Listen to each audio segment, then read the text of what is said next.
Bonsoir la compagnie. Alors vous m'avez demandé de vous expliquer comment jouer tel et tel chasseur de l'arche. Or, je me sens pas vraiment OP pour faire ce genre de vidéo. Pas que je ne veux pas, mais plutôt dans le fait que ça serait un peu vous sous-estimer, tu vois. Même si c'est pas le cas, eh bien je n'ai pas envie de transmettre cette sensation via vous expliquer comment jouer tel personnage. Donc pour pallier à ça, je vais plutôt vous présenter mon top 3 des compétences sur chaque chasseur. On va bien sûr commencer par Amara qui est mon main, mais je vais essayer de vous faire les trois autres rapidement même si je ne suis pas vraiment 100% à l'aise avec Moz et Fleck. Bien sûr, encore une fois je me répète, je sais, mais ceci est un top 3 personnel, même si je pense que la plupart des gens seront d'accord avec moi avec le choix de mes compétences, mais ça reste un choix personnel, d'accord? Donc let's go, on commence avec la troisième place.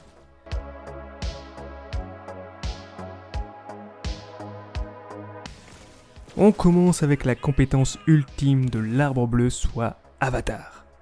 Pour certains, je pense qu'elle mérite une meilleure place, mais pour moi, et pour l'utilisation que j'en fais, je la place en troisième position. Avatar nous permet de lancer une seconde fois notre compétence d'action sans attendre la fin de sa latence. Elle permet également de booster nos cumuls de ruée de plus 10, enfin bref. Une très bonne compétence pour spam sa compétence d'action et booster ses cumuls de ruée.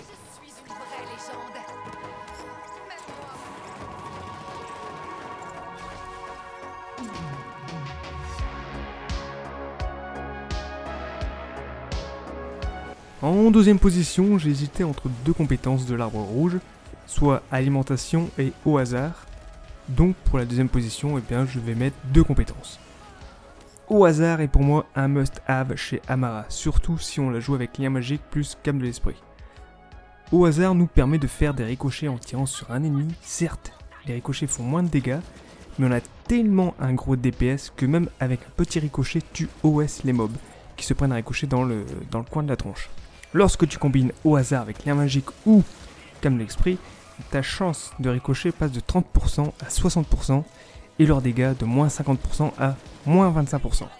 Enfin bref, encore une fois, une compétence de malade.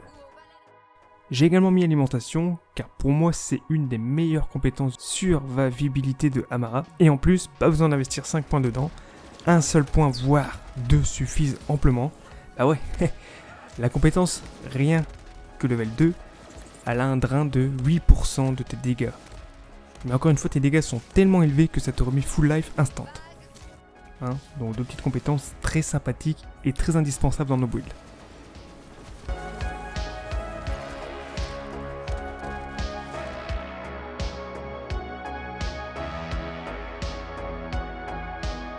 La médaille d'or est attribuée à votre avis, qu'est-ce que j'ai mis en première place, hein? Si vous connaissez mon style de jeu, et si vous me connaissez bien, vous devriez deviner ce que j'ai mis en première place. Bien sûr, en première place, moi je mets la compétence débris, qui est juste mon coup de cœur de Mara depuis le tout début. Oui, je joue avec débris depuis le tout début.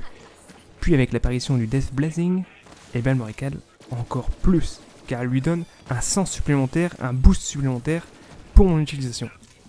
Rappelle-toi, il y a un petit moment, j'avais fait le Raid Eridien sans aucune arme, et bien justement c'était avec débris que j'ai carry ce Raid Eridien sans arme, ainsi que les Nova du Stinger, mais la compétence débris m'avait totalement carry. Oui, débris te permet de OS des boss, des ennemis. Enfin, je trouve la compétence débris tellement puissante qu'elle pourrait être à elle seule une compétence ultime d'un des arbres de compétences. Donc pour ceux qui ne savent pas, débris est créé lorsqu'on tue un ennemi avec son arme ou compétence d'action. Un projectile à tête chercheuse pop et fait des dégâts monstrueux, car en plus de ces dégâts de base, tous les dégâts bonus de notre build, de nos autres compétences sont ajoutés également à débris. Enfin bref, gros carnage. Et les dégâts de débris s'adaptent à ton élément de dégâts d'action, bien entendu. Et puis bah voilà quoi, ça fait des dégâts mais monstrueux.